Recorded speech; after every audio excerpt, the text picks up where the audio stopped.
மாபெரும் போராட்டமும் மாபெரும் தேவனும் என்கிற தலைப்பின் கீழாக கேள்விகளை நாம் மிகவும் கவனமாக தியானித்து வருகிறோம். அதில் என்னென்ன கேள்விகள் இதற்கு முன்பதாக தியானித்திருக்கிறோம் அப்படின்னு யாராவது சொல்ல முடியுமா? என்னென்ன கேள்விகள் நாம் இதுவரையிலும் தியானித்திருக்கிறோம் அப்படின்னு யாராவது சொல்ல முடியுமா? Very good, very good. முதல் கேள்வியாக தேவன் ஏன் உடனடியாக சாத்தானை அழிக்கவில்லை என்கிற கேள்வியை நாம் தியானித்தோம். அதைத் தொடர்ந்து இரண்டாவதாக ஒரு கேள்வியை நாம் தியானித்தோம். தேவன் ஏன் பாவத்தையும் வேதனையும் துன்பத்தையும் அனுமதிக்கிறார் என்கிற கேள்வியை நாம் தியானித்தோம். வேதத்தின் அடிப்படையான சான்றுகளோடு இவைகளை நாம் வைத்து ஆதாரமாக கணக்கிட்டு பார்த்தபோது இவைகளெல்லாம் தேவனுடைய அந்த அநாதி திட்டத்தின் கீழாக நன்மைக்கேதுவாகவே இருக்கிறது என்பதை தெள்ளத்தெளிவாக நாம் புரிந்து கொண்டோம். அதன் தொடர்ச்சியாகத்தான் இன்றைக்கு நாம் என்ன தியானிக்க இருக்கிறோம் அப்படின்னா, அடுத்த கேள்வியாக மரணம் ஏன், துக்கம் ஏன்? மரணம் ஏன், துக்கம் ஏன்? மரணம் ஏன் என்கிற கேள்விக்கு இந்த உலகத்தின் பார்வை பலதரப்பட்ட பார்வையாக இருக்கிறது. கிறிஸ்தவர்களுடைய பார்வைகளும் வெவ்வேறாக பிரிந்து கிடக்கிறது. அதை வேத வசனங்களின் ஊடாக கவனமாக நாம் இன்றைக்கு தெரிந்து கொள்ள போகிறோம். எத்தனை பேர் ஆயத்தமாக இருக்கிறீங்க? அப்படின்னா வேத வசனங்களை எல்லாம் வாசிப்பதற்கு நீங்கள் ஆயத்தமாக இருக்கும்படி உங்களை அன்போடு கேட்டுக்கொள்கிறேன். எதை பற்றி தியானிக்கிறோம்? மரணம் ஏன், துக்கம் ஏன்? இந்த கேள்வியை அடிப்படையாக நாம் வேத வசனங்களூடாக கவனித்து பார்க்க போகிறோம். இந்த கேள்வியை நான் முன்வைக்கிறேன். எத்தனை பேருக்கு வாழ வேண்டும் என்கிற ஆசை இருக்கிறது? இரண்டு கையெல்லாம் உயர்த்தும் போது ரொம்ப ஆச்சரியமா இருக்குது. ஆசை இருக்கு, ஆசை இருக்கு. அது எப்படிப்பட்ட ஆசை அப்படின்றத நான் இன்னும் கொஞ்சம் கூட விவரித்து சொன்னா நலமா இருக்கும். நல்லா வாழணும் அப்படின்ற ஆசை எல்லாருக்கும் இருக்கிறது. அது நீங்க நல்லா கவனிச்சு பார்த்தீங்க அப்படின்னாக்கா, பாவம் இல்லாத, துக்கம் இல்லாத, நோய் நொடியின்றி நல்ல ஆயுசை எதிர்பார்க்கிறோம். அப்படித்தானே? இந்த ஆசை இதற்குள் அடங்கிய ஒன்று. அப்படித்தானே? ஆனால் எல்லாருக்கும் இந்த ஆசை நிறைவேறுவது இல்லை. சரி, இப்போ இன்னொரு கேள்வி நான் கேட்கிறேன். நம் வாழ்நாள் குறைவாய் இருப்பதற்காக எத்தனை பேருக்கு வருத்தம் உண்டு?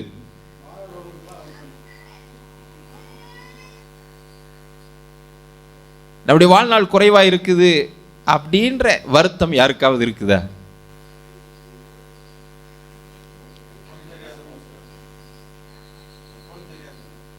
ஆமா, இருந்தாலும் ஐயோ இன்னும் கொஞ்சம் கூட அப்படின்ற ஒரு பார்வை சில நேரங்கள் நமக்கு இருக்கும் இல்லையா? அதன் அடிப்படையில் யோசிச்சு பாருங்க. சரி, நம்முடைய கவனத்தை ஆதியாகவும் 6:3 கொண்டு போவோம். அப்படின்னா, அப்பொழுது கர்த்தர், என் ஆவி என்றென்றைக்கு மனுஷனோட போராடுவதில்லை, அவன் மாம்சம்தானே, அவன் இருக்க போகிற நாட்கள் எத்தனை வருஷம் அப்படின்னாரு? 120 வருஷம். யார் இந்த வாழ்நாள் நமக்கு குறைச்சி தந்திருக்கிறா? யார் குறைச்சி தந்திருக்கிறா? என்ன யோசிக்க மாட்டேன்றீங்க? யாருங்க வாழ்நாளை குறைச்சி தந்திருக்கிறது? இப்போ ஆண்டவர் தானே, சிருஷ்டிகர்த்தர் தான் நமக்கு நம்முடைய வாழ்நாளை குறைத்து தந்திருக்கிறார். அதற்கு ஆச்சரியமான ஒரு நன்மை உள்ளடங்கி இருக்கிறது அப்படின்றத நான் வேத வசனங்களூடாக வெளிச்சத்தை கண்டுகொள்ள போகிறோம். சரிங்களா? அதற்காக தான் அந்த கேள்வியை முன்வைத்தேன். 90ஆவது சங்கீதம் 10ஆவது வசனம் எல்லாரும் தெரிஞ்ச வசனங்கள் தானே. எங்கள் ஆயுசு நாட்கள் 70 வருஷம், பலத்தின் மிகுதியால் 80 வருஷமாயிருந்தாலும் அதன் மேன்மையானது வருத்தமும் சஞ்சலமுமே. அது சீக்கிரமாய் கடந்து போகிறது, நாங்களும் பறந்து போகிறோம். 70, 80, 120. இப்போ 70 கூடனா 80. ஆனால் நம்மளுடைய அன்பான ஒரு சில பாட்டிங்க இருக்கிறாங்க, 100 வயசு செஞ்சுரி போட்ட பாட்டியெல்லாம் இருக்கிறாங்க. நம்ம ஜாயம்மாவுடைய அன்பு தாயார் இருக்கிறாங்க. அவங்க 100 ஆண்டுகளை வெற்றிகரமாக கடந்திருக்கிறாங்க. ஆண்டவருக்கு மகிமை உண்டாகட்டும். இந்த வாழ்நாள் குறைந்திருப்பதற்காக சில நேரங்களில் நமக்கு ஒரு வருத்தம் இருக்கலாம். ஆனால் ஆண்டவர் இந்த வாழ்நாளை குறைத்ததற்கான ஆச்சரியமான உண்மை வேதத்தில் ஆழமாக பதிந்திருக்கிறது. நம்முடைய கவனத்தை ஆதியாகமம் 5வது அதிகாரத்திலையும் 11வது அதிகாரத்திலையும் வைத்து பார்ப்போம் அப்படின்னா, கிட்டத்தட்ட 1000 வருஷங்கள் தேவனால் சிருஷ்டிக்கப்பட்டவர்கள் வாழ்ந்திருக்கிறார்கள். அப்படித்தானே? நான் சொல்றது 1000 வருட அரசாட்சியை பற்றி நான் சொல்லலை.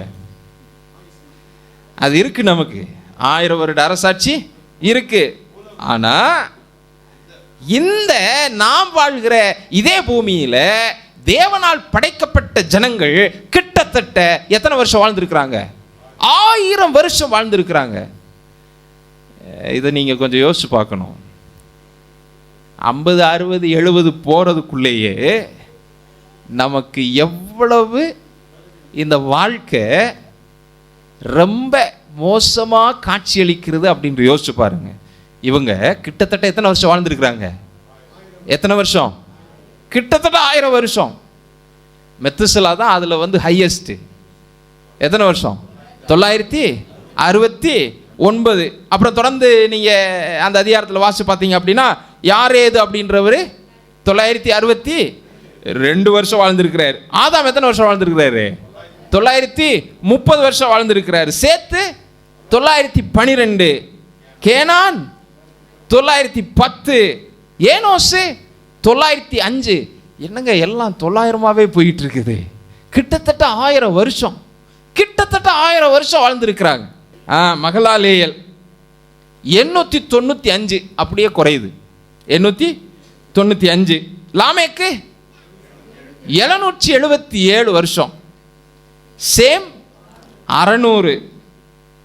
அர்பக்சாத் 438. அப்புறம் அப்படியே கீழே வந்தீங்கன்னா இதற்கிடையில் நீங்க நோவாவை பார்த்தீங்கன்னா, நோவா எத்தனை வருஷம் வாழ்ந்துருக்கிறாரு தெரியுமா? எத்தனை வருஷம் அவர் வாழ்ந்தார் தெரியுங்களா? 950 வருஷம். யாரு? நோவா. சரிங்களா? அதற்கான ஆதார வசனம் 9வது அதிகாரம் 29 இருக்குது. நேரம் கிடைக்கும்போது வாசி பாருங்க. அதிகாரம் 9:29 நேரம் கிடைக்கும்போது வாசிங்க. சரி, அப்புறம் இது அப்படியே படிப்படியாக குறைந்து ஆண்டவர் சொன்னார்ல,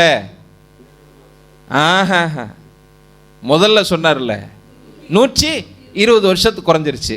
அதை யாருடைய வாழ்க்கையில் நீங்க பார்க்க முடியும் அப்படின்னா, ஆபிரகாமுடைய வாழ்க்கையில பார்க்க முடியும். ஆபிரகாம் 175 வயசு, ஈசாக்கு 180 வயசு வரை வாழ்ந்தாங்க. யோபு பற்றி நீங்க வாசி பார்த்தீங்க அப்படின்னா, ஒட்டுமொத்த அவருடைய வாழ்நாள் பற்றி வேதத்தில் நீங்க பார்க்க முடியாது. ஆனா அவருடைய பின்னிலைமை பற்றி பேசும்போது குறிப்பிட்ட ஒரு வருடத்தை வேதம் பதிவு செய்கிறது. அந்த கடைசி அதிகாரத்தில் வாசிங்கன்னா உங்களுக்கு தெரியும். சரி, இப்போ இந்த வாழ்நாள் என்ன செய்யப்பட்டிருக்கிறது?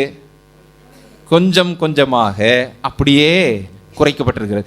இப்போ நீங்க பார்க்கக்கூடியவங்க எல்லாரும் அந்த ஏதேன் தோட்டத்திலிருந்து அப்படியே வரக்கூடிய வரலாற்றில் இவர்கள் எல்லாம் இத்தனை ஆண்டுகள் வாழ்ந்தார்கள் என்று வேதம் பதிவு செய்கிறது. கிட்டத்தட்ட எத்தனை வருஷம் சொன்னேன்? 1000 வருஷம். அதே அதிகாரத்தில் நீங்க வாசிங்கன்னா, எந்த அதிகாரத்தை நான் மையப்படுத்தி காமிச்சேன்? ஆதியாகமம் 5 அப்புறம் 11. சரிங்களா? இந்த 2 அதிகாரம். இந்த 5வது அதிகாரத்தை வாசிங்க அப்படின்னா, அவன் மரித்தான். யாரை பத்தி எல்லாம் நம்ம வாசிச்சோம்? மெத்துசலாவை பத்தி வாசிச்சோம் இல்லையா? 969 வயதுன்னு வாசிச்சோம். அவன் மரித்தான். அப்புறம் வரிசையா நீங்க பார்த்தீங்கன்னா, அவன் மரித்தான் அப்படின்னே இருக்கும். சரிங்களா? ஆனா ஆச்சரியமான ஒன்று என்ன அப்படின்னா, அந்த அதிகாரத்தில் 21ஆம் வசனத்திலிருந்து நான் வாசிக்கலாமே. 21ஆம் வசனத்திலிருந்து வாசிப்போமா? ஏனோக்கு 65 வயதான போது மெத்துசலாவை பெற்றான். இப்ப யாரை பத்தி பார்க்கிறோம்? ஏனோக்கை பற்றி பார்க்கிறோம். ஏனோக்கு யாருடைய அப்பா? மெத்துசலா. அதிக வருஷம் வாழ்ந்தவருடைய அப்பா. சரி, தொடர்ந்து வாசிங்க. ஏனோக்கு மெத்துசாலாவை பெற்ற பின் 300 வருஷம் தேவனோடு சஞ்சரித்துக் கொண்டிருந்து குமாரரையும் குமாரத்திகளையும் பெற்றான். அப்படின்னா ஏனோக்கு இப்ப என்ன வயசாயிருக்கும்? 300. அதுக்கு முன்னாடி எத்தனை வயசுல மெத்துசலாவை பெற்றாராம்? 65. அப்போ ரெண்டையும் சேர்க்கும் போது 365 அதைத்தான் அடுத்த வசனத்தில் வாசிக்கிறோம். ஏனோக்குடைய நாளெல்லாம் 365 வருஷம். 24 வசனத்தில் வாசிக்கிறோம். வரிசை அவன் மரித்தான் மரித்தான் மரித்தான் அப்படின்னு வாசிட்டு இருக்கக்கூடிய அதிகாரத்தில் ஏனோக்கை பற்றி வேதம் என்ன சொல்லுகிறது அப்படின்னாக்கா, ஏனோக்கு தேவனோடு சஞ்சரித்துக் கொண்டிருக்கையில் காணப்படாமற் போனான், தேவன் அவனை எடுத்துக்கொண்டார். அப்படின்னா மரித்து கொண்டிருக்கக்கூடிய இயல்பான நிலையில ஒருவர் மாத்திரம் மரணத்தை காணவில்லை என்பதை ஆதியாகமம் 5வது அதிகாரத்திலே நாம் காண்கிறோம். அப்படின்னா அங்க தேவன் என்ன செய்திருக்கிறார் என்பதை வேதம் தெளிவுபடுத்துகிறது. தேவன் என்ன செய்தாரோ அவரை எடுத்துக்கொண்டார். அப்படின்னா மரணம் ஒரு முடிவல்ல என்பதை வேதம் இங்கு நமக்கு தெளிவுபடுத்துகிறது. இதை நீங்கள் நித்தியமான தேவ திட்டத்தின் அடிப்படையில் பார்த்தீங்க அப்படின்னா, மரணம் என்பது தேவனுடைய திட்டமே அல்ல. தேவனுடைய திட்டம் என்ன அப்படின்னா, அவரால் சிருஷ்டிக்கப்பட்ட தம்முடைய ஜனம் நித்தியமாய் வாழ வேண்டும் என்பது அவருடைய சித்தமும் திட்டமும். ஆனால் இந்த மரணத்தை யார்தான் தேடிக்கொண்டார்கள் அப்படின்னா, நம்முடைய முதல் பெற்றோர்கள் தான் தேடிக்கொண்டார்கள். நாமும் தேடிக்கொண்டோம் என்பதை சொல்லிக் கொள்வதில் தவறொன்றும் இல்லை. அப்போ இது யாருடைய திட்டம் இல்லை? தேவனுடைய திட்டம் இல்லை.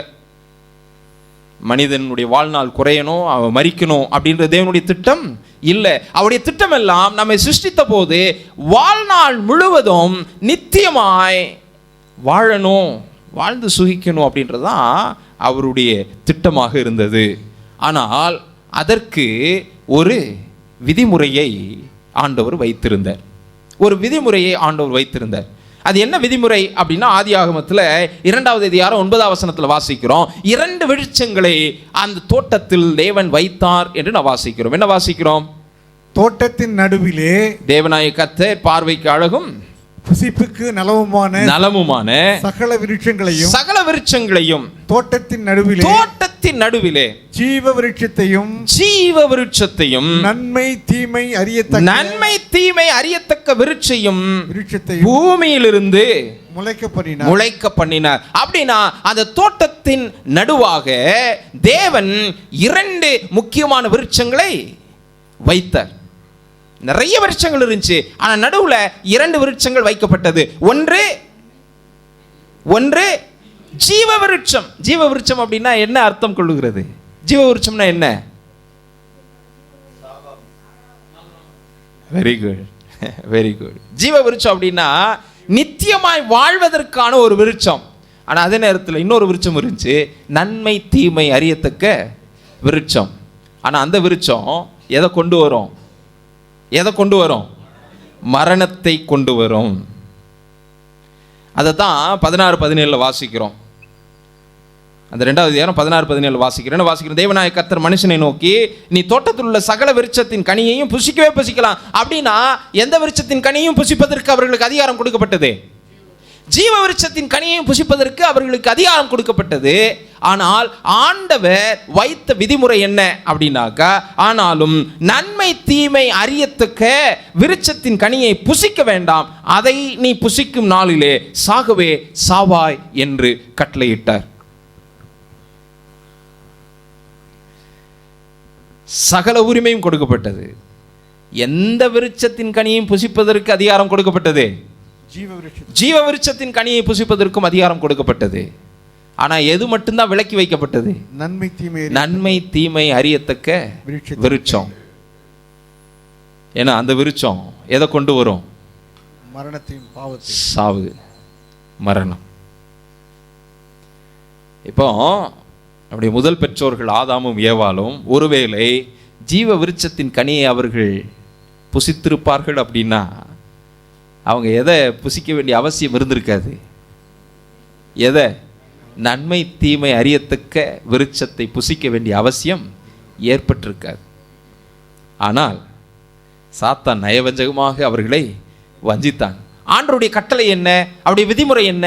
இந்த நன்மை தீமை அறியத்தக்க விருட்சத்தின் கனியை புசிக்கிற நாளிலே நீ சாகவே சாவாய் என்று கட்டளையிட்டார். அவர் ஒரு முறை சொல்லிட்டார் அப்படின்னா அந்த வார்த்தை என்ன செய்ய முடியாது, மாற்ற முடியாது. இப்போ சாத்தான் என்ன பேசுகிறான் அப்படின்னு நீ நல்லா கவனித்து பார்த்தீங்கன்னா அவனுடைய டார்கெட் நேரடியாக எங்கே தான் வருது? விருட்சத்தின் மேலே தான் வருது. விருட்சத்தின் மேலே தான் வருது. வந்தோடனே அவன் கேட்குறான் பாருங்க, 3வது அதிகாரம் முதல் வசனத்துலேருந்து 5 வசனம் முடிய வாசிங்க பார்ப்போம். வேதாகமத்தை புரட்டி 3வது அதிகாரத்தில் முதல் 5 வசனங்களை வாசிங்க. ஆதியாகமம் 3 முதல் 5 வசனங்களை வாசிங்க. தேவனாகிய கர்த்தர் உண்டாக்கின சகல காட்டு ஜீவன்களை பார்க்கிறோம். சர்ப்பமானது தந்திரமுள்ளதாய் இருந்தது. அது ஸ்திரியை நோக்கி நீங்கள் தோட்டத்தில் உள்ள சகல விருட்சங்களின் கனியையும் புசிக்க வேண்டாம் என்று தேவன் சொன்னது உண்டோ என்றது. நேரடியாக அதோட டார்கெட் எங்கதான் அப்படின்னா வேற எந்த விஷயத்திலையும் இல்ல, ஆண்டவர் விதிமுறையாய் வைத்த விருட்சங்களின் மத்தியில் தான் வருகிறது. ஆகவேதான் அந்த கேள்வி அப்படி வருது. எப்பா புசிக்க கூடாதுன்னு சொல்லியிருக்கிறாரா? உடனே ஏவாளாம் என்ன சொன்னாங்க? என்ன பதில் சொன்னாங்க? வாசிக்கலாம். ஸ்திரீ சர்ப்பத்தை பார்த்து நாங்கள் தோட்டத்தில் உள்ள விருட்சங்களின் கனிகளை புசிக்கலாம். அப்படின்னா எந்த விருட்சமும் அதுல உள்ளடங்கும், ஜீவ விருட்சம் உள்ளடங்கும். ஆனாலும் நடுவில் இருக்கிற விருட்சத்தின் கனியை குறித்து தேவன் நீங்கள் சாகாதபடிக்கு அதை புசிக்கவும் அதை தொடவும் வேண்டாம் என்று சொன்னார் என்றார். ரொம்ப தெளிவா சொல்றாங்க அந்த அம்மா. நீங்க சாகாதபடிக்கு அதை என்ன செய்யக்கூடாதுன்றாங்க, புசிக்க கூடாது, தொடவும் கூடாது அப்படின்றாங்க. அப்பனா அவங்க எச்சரிக்கப்பட்டிருக்கிறாங்க அப்படின்றதுல எந்த சந்தேகமும் இல்லை.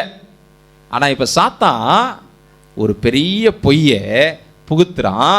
அந்த பொய் இன்று வரைக்கும் தொன்று தொட்டு வந்து கொண்டே இருக்கிறது. என்ன பொய் தெரியுமா? அவன் சொன்னா நீங்கள் 4வது வசனம், அப்பொழுது சர்ப்பம் ஸ்திரியை நோக்கி நீங்கள் சாகவே சாவதில்லை அப்படின்ற ஒரு பெரிய அப்பட்டமான பொய்யை அவன் சொன்னான். என்ன நடந்தது?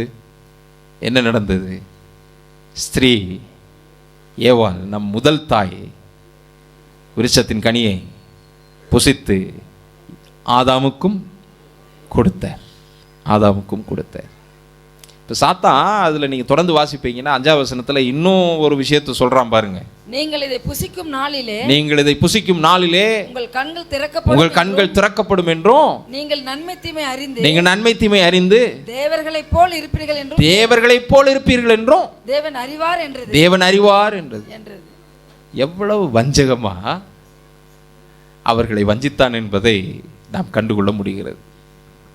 அப்பட்டமான பொய், நீங்கள் சாவதில்லை. இன்றைக்கும் நிறைய பேர் சாவாமை என்கிற போதனையை பிடித்து அவர்கள் நாம் சாவதில்லை என்கிற நிலைப்பாட்டில் இருக்கிறார்கள். மரித்தாலும் கூட நாம் நேரடியாக பரலோகம் செல்லுகிறோம் என்கிற தவறான புரிதல் எல்லாம் அநேகருக்கு இருக்கிறது. அதற்கு வழிவகை செய்வதே இந்த முதல் பொய் தான். என்ன பொய்? நீங்கள் சாவதில்லை. சாவாமை அப்படின்ற ஒரு தத்துவம் எகிப்திலிருந்து வந்துச்சுன்னு சொல்லுவாங்க வரலாற்று ரீதியா. ஆனால் அதனுடைய துவக்கம் எங்கே இருக்குது? ஏதென்லே இருக்குது. யாரு துவக்கம்? சாத்தான் தானே அந்த பொய் சொன்னான். சே, இப்போ என்ன ஆச்சு? வேதத்தில் நம்ம வாசிக்கிறோம், ரோமர் 5:12 இப்படியாக ஒரே மனுஷனாலே பாவமும் பாவத்தினாலே மரணமும் உலகத்திலே பிரவேசித்தது போலவும் எல்லா மனுஷரும் பாவம் செய்தபடியால் மரணம் எல்லாருக்கும் வந்தது போலவும் இதுவும் ஆயிற்று. ஏன் மரணம்? ஒரே விடை, பாவம். அவ்வளவுதான். என்னங்க, சரியாத்தான் நம்ம வேதத்தை வாசிக்கிறோமா இல்லையா? ஏன் மரணம்? ஏன் துக்கம்? பாவம். வேதம் அதைத்தான் போதிக்கிறது. மாறாக தேவனால் தான் இந்த மரணம் என்று யாரும் சொல்லவே முடியாது. சாத்தானால் தான் மரணம் என்றும் யாரும் சொல்ல முடியாது. அது நாமே தேர்வு செய்தது. நாம் என்று நாம் குறிப்பிடும்போது நாம் முற்பிதாக்களை நான் குறிப்பிடுகிறேன், முதல் பெற்றோரை குறிப்பிடுகிறேன். அவர்கள் தேர்வு செய்தார்கள் பாவத்தை, அதனால் மரணம் வந்தது. அதனால தான் அழகா சொல்றார், ஒரே மனுஷனாலே பாவமும் பாவத்தினாலே மரணமும் உலகத்தில் பிரவேசித்தது போலவும் எல்லா மனுஷரும் பாவம் செய்தபடியால் முடிஞ்சுங்களா என்ன வந்தது? மரணம் எல்லாருக்கும் வந்தது போலவும் இதுவும் ஆயிற்று அப்படின்னு சொல்றாரு. அதுல இன்னும் அழகா சொல்றார் ரோமர் 6:23 சம்பளம் அப்படின்னு சொல்றார். எப்படி வாசிக்கணும்? பாவத்தின் சம்பளம் மரணம். எத்தனை பேருக்கு இந்த சம்பளம் கிடைச்சிருக்குன்னு நினைக்கிறீங்க? பாருங்க, நீங்க விரும்புறீங்களோ விரும்பலையோ, இது ஏற்கனவே உங்களுடைய அக்கௌண்ட்ல ஃபிக்ஸட் டெபாசிட்ல இருக்குது. ஃபிக்ஸட் டெபாசிட்ல இருக்குது, யாருமே உடைக்க முடியாது. ஆனா அந்த சம்பளம் நம்ம அக்கௌண்ட்ல இருக்கு. பாவத்தின் சம்பளம் மரணம், அவ்வளவுதான். நீங்க இல்லை இல்லை நான் இதை தள்ளி போடுறேன், அந்த சம்பளம் ஒரு நாள் வெளிப்படையா கிடைச்சே ஆகும். நம்ம தடுக்க முடியுமா? வேண்டான்னு சொல்ல முடியுமா? நீங்க உங்க வேலை இடத்துல வேணா எனக்கு சம்பளம் வேண்டான்னு வீம்பு காட்டலாம், என்ன வேணாலும் செய்யலாம். இந்த எஜமானன் கிட்ட இந்த சம்பளம் வேணான்னு சொல்லவே முடியாது. எல்லார் அக்கௌண்ட்லையும் ஆல்ரெடி கிரெடிட்டட். உங்க பேங்க் அக்கௌண்ட்ல பணம் கிரெடிட் ஆயிருக்கோ இல்லையோ, உங்கள் வாழ்க்கை அக்கௌண்ட்ல இது ஆல்ரெடி கிரெடிட் ஆகிருக்குது. அதை நீங்க மறந்துடக்கூடாது. தேவனுடைய கிருபை வரமோ, தேவனுடைய கிருபை வரமோ நம்முடைய கர்த்தராகிய இயேசு கிறிஸ்துவினால் உண்டான என்னதுங்க? நித்திய ஜீவன். நீங்க பாருங்க, தேவனுடைய திட்டத்தின் கீழாக மரணம் என்பது ஒன்று இல்லை, சரிங்களா? ஆனா அதை நம்முடைய பெற்றோர்கள் தேர்வு செய்து கொண்டார்கள். எதனால்? பாவத்தினால். நாமும் அதையே தேர்வு செய்து கொண்டிருக்கிறோம், அவ்வளவுதான். அது கூட்டு பாவமோ நம்முடைய தனிப்பட்ட பாவமோ அறியாமையோ எதுவாக இருக்கட்டும், பாவம் அதனுடைய விளைவாக நமக்கு என்னத்தை கொண்டு வந்திருக்கிறது? மரணத்தை கொண்டு வந்திருக்கிறது, சரிங்களா?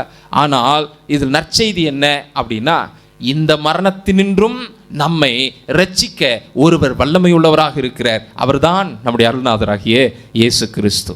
அதனால தான் நான் வாசிக்கிறோம், தேவனுடைய கிருபை வரமோ நம்முடைய கர்த்தராகிய இயேசு கிறிஸ்துவினால் உண்டான நித்திய ஜீவன். நமக்கு நித்திய ஜீவனை அவர் திரும்பவும் தர வேண்டும் என்று அவர் பிரயாசப்படுகிறார். அதற்காக அவர்தான் மெனக்கிட்டிருக்கிறாரே தவிர நாம் ஒருபோதும் எதையும் செய்யவில்லை. ஏன் அப்படின்னா, அவர் தம்முடைய ஒரே பேரான குமாரனாகிய கிறிஸ்துவை நமக்காக நாம் மரிக்க வேண்டிய இடத்தில் மரிக்க ஒப்பு கொடுத்தார். அவர் மரித்ததுனால தான் நமக்கு என்ன கிடைக்கிறது? நித்திய ஜீவன் கிடைக்கிறது. இந்த நித்திய ஜீவனுமே பரிசு தான். எத்தனை பேருக்கு பரிசு பிடிக்கும்?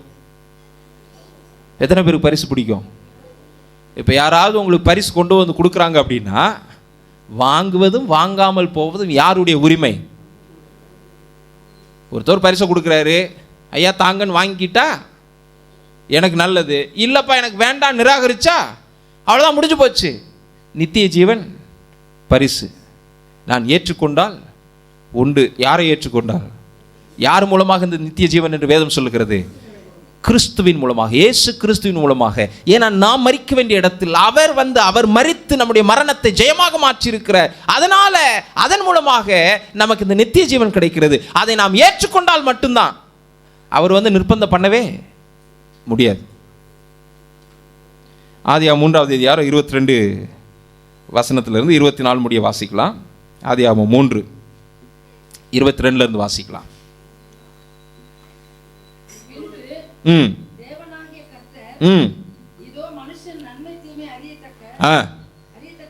அறியத்தக்கவனாய் ஒருவரை போல் ஆனான், நம்மில் ஒருவரை போல் ஆனான். இப்பொழுதும் அவன் தன் கையை நீட்டி ஜீவ விருட்சத்தின் கனியையும் பறித்து புசித்து என்றைக்கும் உயிரோடு இராதபடிக்கு செய்ய வேண்டும் என்று அவன் எடுக்கப்பட்ட மண்ணை பண்படுத்த தேவனாகிய கர்த்தர் அவனை ஏதேன் தோட்டத்திலிருந்து அனுப்பிவிட்டார். அவர் மனுஷனை துரத்திவிட்டு ஜீவ விருட்சத்துக்கு போகும் வழியை காவல் செய்ய ஏதேன் தோட்டத்திற்கு கிழக்கே கேருபீன்களையும் வீசிக்கொண்டிருக்கிற சுடர்களை பட்டயத்தும் வைத்தார்.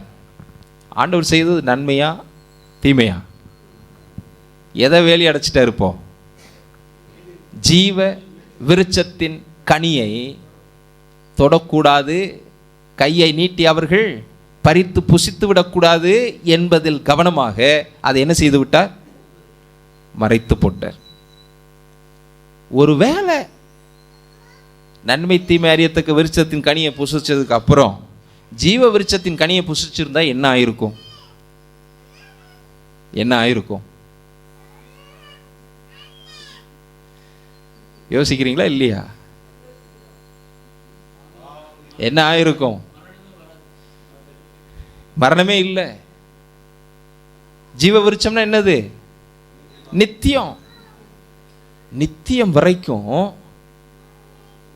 இந்த வியாதியோடு, இந்த துன்பத்தோடு, இந்த துக்கத்தோடு, இந்த கஷ்டத்தோடு, பாடுகளோடு நாம் வாழ்வோம் அப்படின்னா அது எப்படி இருக்கும்னு நினைக்கிறீங்க? இன்னைக்கே ஒரு வியாதி வந்துருச்சுன்னா நம்ம எல்லாம் நினைக்கிற விஷயம் என்ன தெரியுமா? ஐயோ வேண்டாப்பா, அப்படித்தானே யோசிக்கிறோம். ரொம்ப ரொம்ப மோசம். இப்ப சொல்லுங்க, ஆண்டவர் வாழ்நாளை குறுக செய்ததற்காக எத்தனை பேர் ஆண்டவருக்கு நன்றி சொல்லணும்னு நினைக்கிறீங்க? சொல்லலாமா சொல்ல வேண்டாமா? அதையும் ஆண்டவர் நன்மையாகவே செய்திருக்கிறார். சோர்ந்து போகாதீங்க. ஐயோ வாழ்நாளை குறைச்சிட்டாரே, இவங்க இவ்வளோ வேகமாக மரணம் அடைஞ்சிட்டாங்களே, நித்திரை செய்துட்டாங்களே. இல்லைங்க, அது நன்மைக்காகவே. என்னங்க ஒரு சின்ன கஷ்டம் வந்துச்சுனால ஐயோ ஆண்டவரே எதுக்கு அப்படின்னு கேள்வி கேட்குறோமே. ஆண்டவர் நன்மைக்காகவே நம்முடைய வாழ்நாளை குறைத்திருக்கிறார். எத்தனை வருஷம் வாழ்ந்தாங்க? கிட்டத்தட்ட 1969, கிட்டத்தட்ட 1000. அப்புறம் அது என்னவாயிருச்சு? படிப்படியாக குறைஞ்சு 120. அதுக்கப்புறம் இப்போ 80. எத்தனை பேர் 70 போட்டீங்க? சாயம்மா 70 போட்டாங்க, தாண்டிட்டாங்க. இப்போ பாஸ்டரும் ஓகே, அவங்களும் 70 தாண்டிட்டாங்க. ஆச்சரியம்தான். பலத்தின் மிகுதியினால் 80, அதுவும் எப்படிதான் இருக்குது? சஞ்சலம் தான்.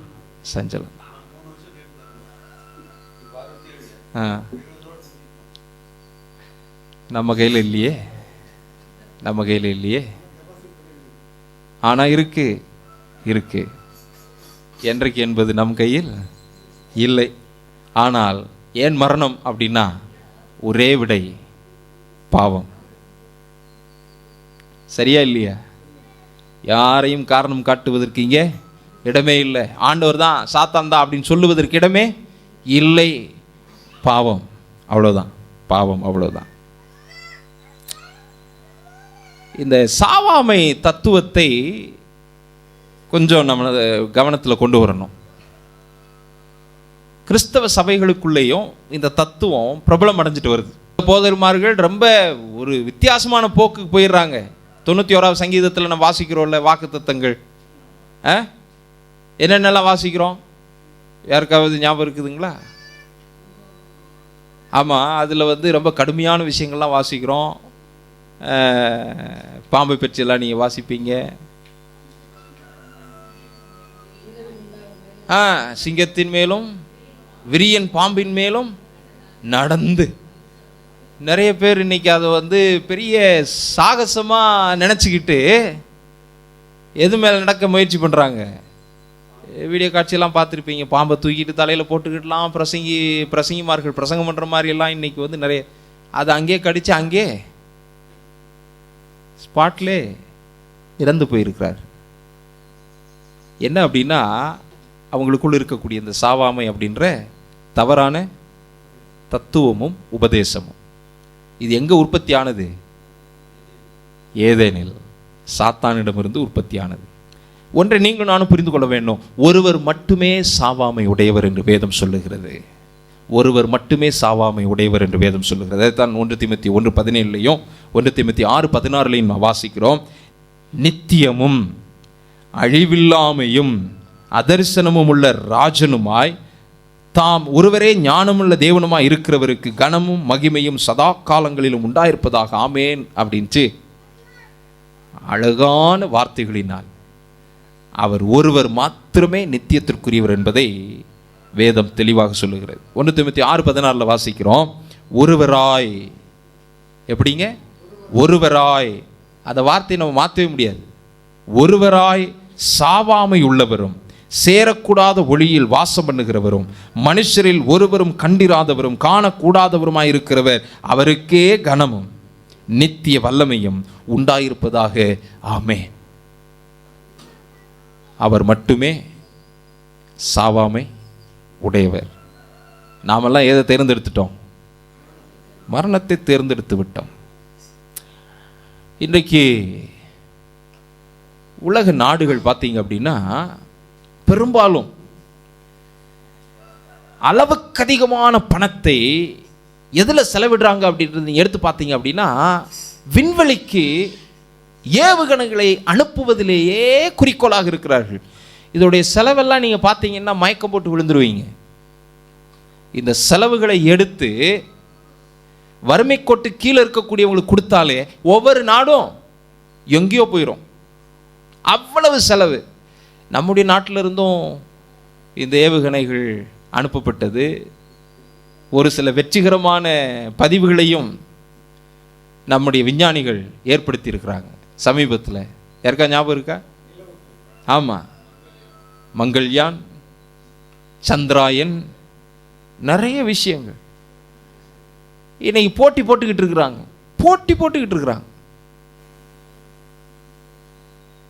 அப்புறம் சமீபத்தில் பார்த்தீங்கன்னா சமுத்திரத்துக்கு அடியிலையும் பயங்கரமான தேடலோடு போனாங்க. அது கொடூரமான ஒரு முடிவாக மாறினது. இதெல்லாம் ஒரு பக்கம் இருக்க, எலான் மாஸ்க்னு ஒருத்தர் இருக்கிறார்ல, விண்வெளியில் வீரர்கள் அங்கே மாட்டிகிட்டு இருக்கிறாங்க. இப்போ இவர் இப்போ என்ன செய்கிறாரு? உதவி செஞ்சு மேலே அனுப்புகிறாரு அவங்கள கொண்டு வர்றதுக்கு.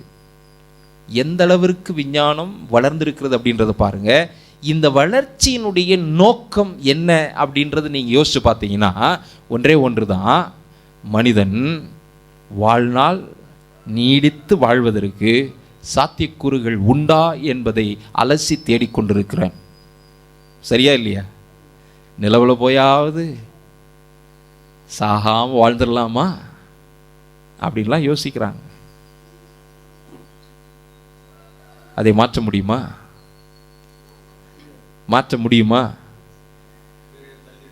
நீங்கள் மேலே போனாலும் சரி, எங்கே போனாலும் சரி, ஏற்கனவே நமக்கு சம்பளம் வழங்கப்பட்டாயிற்று. அவ்வளோதான். அதை மாற்றவே முடியாது. இன்னொரு டேர்ம் வந்து ஆங்கிலத்தில் ரொம்ப பிரபலமாகிக்கிட்டு இருக்கு. அது இந்த காலகட்டத்தில் யூட்டோப்பியா அப்படின்னு ஒரு டேர்ம். இதில் பார்த்தீங்கன்னா அவர்களுடைய அந்த ஃபோர்காஸ்ட் நாலேஜ் எதை சார்ந்ததாக இருக்குது அப்படின்னா, ஒரு பாடுகள் இல்லாத, உபத்திரவம் இல்லாத, மரணம் இல்லாத ஒரு பெரிய வாழ்க்கையை அமைக்கணும், ஒரு வாழ்வை அமைக்கணும் அப்படின்னு சொல்லி அவருடைய பார்வை இது எல்லாம் வெல்லணும் அப்படின்ற விதமாக இருக்குது. ஆனால் சாத்தியம் நினைக்கிறீங்களா? அது கனவாக தான் இருக்கும். நிறைவாக மாறவே முடியாது. ஒரே மனுஷனாலே பாவமும் அந்த பாவத்தினால மரணமும் வந்தது போல. அவ்வளோதான். இதுக்கு மேலே நம்ம எங்கே போனாலும் இதை தடுக்கவே முடியாது. ஆனால் என்ன ஒரே ஒரு ஆச்சரியம் அப்படின்னாக்கா, நாம் இதை இங்கே ஜெயிக்க முடியாவிட்டாலும் ஒருவர் இந்த மரணத்தை ஜெயித்திருக்கிறார். அவர் வேறு யாரும் அல்ல, உங்களுக்காக எனக்காக பரத்திலிருந்து வந்த அருணாதர் இயேசு கிறிஸ்து. ஹல்லேலூயா, ஹல்லேலூயா. அவரையும் இந்த மரணம் ஆண்டு கொள்ள வேண்டும் என்று கல்லறை பூட்டப்பட்டதா இல்லையா? சேவர்கள் காவல் காத்தார்கள். அதெல்லாம் தவிடுபடியானது. வேதத்தில் நான் வாசிக்கிறோம், அவர் இங்கே இல்லை, தாம் சொன்னபடியே உயிர் தெழுந்தார். ஹல்லேலூயா, ஹல்லேலூயா. அதனால தான் அப்போஸ்தலனாகிய பவுல் 1 கொரிந்தியர் 15 அதிகாரத்தில் நான் வாசிக்கும்போது அவர் சொல்கிறார் 51ஆம் வசனத்தில், மரணமே உன் கூர் எங்கே, பாதாளமே உன் ஜெயம் எங்கே? இதை யார் ஜெயமாக மாற்றிட்டா? ஆண்டவராக இயேசு கிறிஸ்து ஜெயமாக மாற்றிவிட்டார். நூற்றாண்டுகளாக இந்த மரணத்தை ஜெயிப்பதற்காக மனுஷன் தேடிக்கொண்டிருக்கக்கூடிய விஷயங்கள் ஏராளம். அவனால் அதை சாதிக்க முடியவில்லை, அது சாதிக்கவும் முடியாது. எவ்வளவு பெரிய விஞ்ஞானம் வளர்ந்தாலும், எவ்வளவு முயற்சிகள் எடுத்தாலும் அதை அவனால் சாதிக்க முடியாது. அருணாதர் இயேசுவால் மாத்திரமே அதை மாற்ற முடியும். நம்முடைய கவனத்தை இந்த 15வது அதிகாரத்துக்கு கொண்டு வரலாமே. 21 வாசிக்கலாமா? 1 கொரிந்தியர் 15:21 வாசிப்போம். 1 கொரிந்தியர் 15:21-22 வசனங்களை வாசிக்கலாம். எடுத்தோள் வாசிங்க. மரணம் உண்டானபடியால் மனுஷனால் மரித்தோரில் உயிர்த்தெழுதலும் உண்டாயிற்று. ஆதாமால மரணம் வந்தது உண்மைதான். அதே போல இரண்டாம் ஆதாமாகிய இயேசுவால் என்னவும் நமக்கு வருகிறது, உயிர்த்தெழுதலும் வருகிறது. எத்தனை பேர் இது விசுவாசிக்கிறீங்க? உயிர்த்தெழுதல் இல்லை அப்படின்னு நம்பக்கூடிய நிறைய பேர் இருக்கிறாங்க கிறிஸ்தவ வட்டாரங்களையும். ஆனால் ஆண்டவர் நமக்கு இந்த நிச்சயத்தை தந்திருக்கிறார். இந்த மரணத்தை ஜெயித்து உயிர்த்தெழுதலின் நம்பிக்கையை தந்திருக்கிறார். வேதாகமத்தில் அதற்கு ஏராளமான சான்றுகள் இருக்கிறது, ஏராளமான சான்றுகள். மரித்து உயிரோடு எழுப்பப்பட்டு கொண்டு போனவர்களும் உண்டு. யாரு? மரித்து மோசே. ஆனா ஏனோக்கு மரணத்தை காணவில்லை. இன்னொருத்தரும் மரணத்தை காணல. யாரு?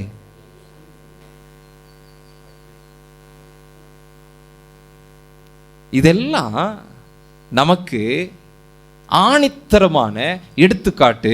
தேவனால் மட்டுமே மரணத்தை ஜெயமாக மாற்ற முடியும். நாம் ஒருவராலும் மாற்ற முடியாது. வேணா நம்முடைய வாழ்நாளை தள்ளி போட முடியுமே தவிர மரணத்தை மருத்துவர் இன்றைக்கு எவ்வளவு அதிநவீன கண்டுபிடிப்புகளை வைத்து மூளையையும் தலையையுமே மாற்று அறுவை சிகிச்சையோடு சாதித்து காட்டுகிறார்கள். நம்ம அட்வென்த் திருச்சபையில் ஒரு பிரபலமான நியூரோ சர்ஜன் இருக்கிறார், டாக்டர் பென் கார்சன். அற்புதமான ஒரு மருத்துவர். கிஃப்டட் ஹேண்ட்ஸ் அப்படின்ற ஒரு புத்தகத்தை அவர் எழுதி, எவரும் செய்ய முடியாத இரட்டை பிள்ளைகளை அதே ஒரே விதமாக 2 பேருக்கும் உறுப்புகள் ஒன்றிணைந்து இருந்தது. அதை அவர் அறுவை சிகிச்சை செய்து பிரித்து இருவரும் வாழ்கிறார்கள். எவ்வளவு பெரிய கண்டுபிடிப்புகள் வந்தாலும் டாக்டர் பென் கார்சனே அவருடைய மரணத்தை என்ன செய்ய முடியாது, தடுக்க முடியாது. நம்முடைய வாழ்நாள் வேணா கொஞ்சம் நீடிச்சு போலாமே தவிர மரணம் நிச்சயம் உண்டு. ஆனால் வேதவசனத்தின் அடிப்படையில் நான் வாசிக்கும்போது நமக்கு மிகப்பெரிய நிச்சயத்தை ஆண்டவர் தந்திருக்கிறார். இயேசு கிறிஸ்து மரணத்தை ஜெயித்ததுனால நமக்கு என்ன நிச்சயத்தை தந்திருக்கிறார் அப்படின்னா, பாவ மன்னிப்பின் நிச்சயத்தை தந்திருக்கிறார், ஒப்புரவாகுதலின் நிச்சயத்தை தந்திருக்கிறார், புத்திர சுவிகாரத்தின் நிச்சயத்தை தந்திருக்கிறார், உயிர்த்தெழுதலின் நிச்சயத்தை தந்திருக்கிறார், நித்திய ஜீவனுக்குரிய நிச்சயத்தையும் தந்திருக்கிறார். இதை விட வேறு என்ன நமக்கு வேண்டும்? ஒன்றே ஒன்று, அவரை நாம் ஏற்றுக்கொள்ள வேண்டும். இல்லைனா அவரை ஏற்றுக்கொள்ளாவிட்டால் இந்த மரணமே நமக்கு நித்தியமாக மாறிவிடும். அவரை ஏற்றுக்கொண்டால் இந்த மரணமும் நித்திய ஜீவனாய் மாறும் என்பதை நாம் மனதில் கொள்ள வேண்டும். 1 யோவான் 5:11 நிறைவாக நாம் வாசிக்கலாம். எல்லாரும் சேர்ந்து வாசிப்போம். தேவன் நமக்கு நித்திய ஜீவனை தந்திருக்கிறார். அந்த ஜீவன் அவருடைய குமாரனில் இருக்கிறது என்பதே அந்த சாட்சியாம். ஹல்லேலூயா. எத்தனை பேர் இந்த சாட்சியை எடுத்து செல்ல விரும்புகிறீர்கள்? நமக்கு அவர் குமாரன் மூலமாக நித்திய ஜீவனை தந்திருக்கிறார். இந்த மரணம் இன்றைக்கு நம்மை ஆளுகை செய்யலாம், இன்றைக்கு நம்மை மடங்கடிக்கலாம், இன்றைக்கு நம்மை குழிக்குள் தள்ளலாம், இன்றைக்கு நம்மை மண்ணுக்குள் புதைக்க செய்யலாம். ஆனால் குமாரனை விசுவாசித்து அந்த மண்ணுக்குள் போனால் அவர் நம்மை எழுப்பும்போது, லாசருவே வெளியே வா என்று சொன்ன அந்த வார்த்தை எப்படி லாசருவை கல்லறையிலிருந்து வெளியே கொண்டு வந்ததோ ஜீவனோடு, நம்மையும் நித்தியத்திற்கென்று உயிர்த்தெழச் செய்யும். அப்படிப்பட்ட ஆசீர்வாதத்தை கர்த்தர் நம்ம ஒவ்வொருவருக்கும் தந்தருள்வாராக. ஆமென்.